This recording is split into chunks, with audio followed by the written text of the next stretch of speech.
And just like that, Season 2 premiered on Max last week, continuing Sex and the City's saucy saga in the 2020s. Already Carrie Bradshaw has lost a job and let go of a hot new man, Miranda has experimented with strap-ons, and Charlotte has had to embrace a newly emo teen daughter. The story follows the lives of Carrie Bradshaw, Miranda Hobbs, and Charlotte, and is set 11 years after the events of the 2010 movie Sex and the City 2. Although Kim Cattrall's Samantha Jones is missing, other characters are added to fill the hole. Major spoilers ahead if you have not watched the episode 3 yet.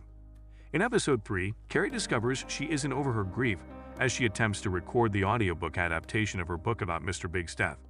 Seema is robbed in broad daylight in New York.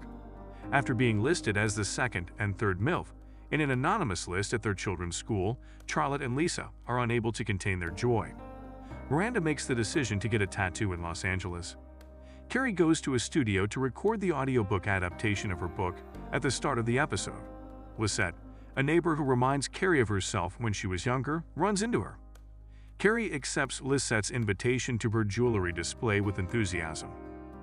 Initially reluctant to participate in the recording, Carrie recommended they hire an actress, but Amanda insisted that using her own voice to this specific book would make it sound more genuine.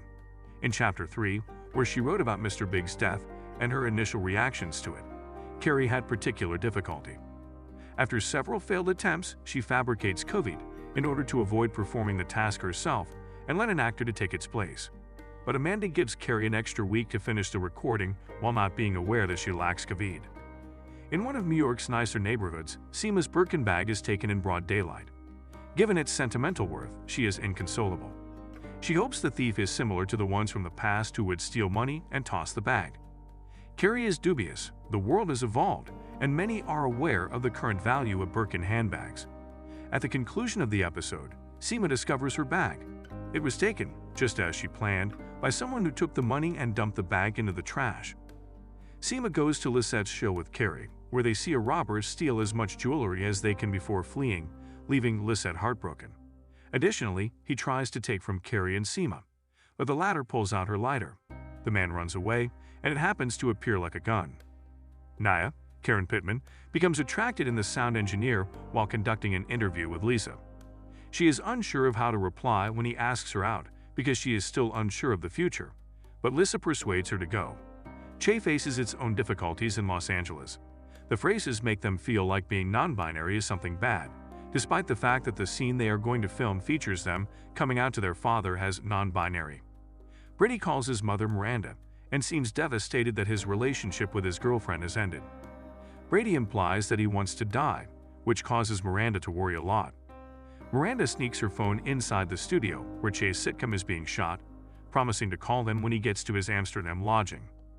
Carrie is in shock after the most recent wave of grief abruptly hits her. Although she wrote those lyrics herself, she seems to be taken back to the same moment she lost Mr. Big as she reads them. Not only does she misrepresent her COVID diagnosis to her publisher and her co-workers in the studio, but also to Miranda and Charlotte. Later, she feels bad and tells Seema she didn't want to burden her other friends. They supported her when the situation first occurred, and she doesn't want to burden them with her sorrow once more. Even if she wasn't present the first time, Seema tells her that she is today.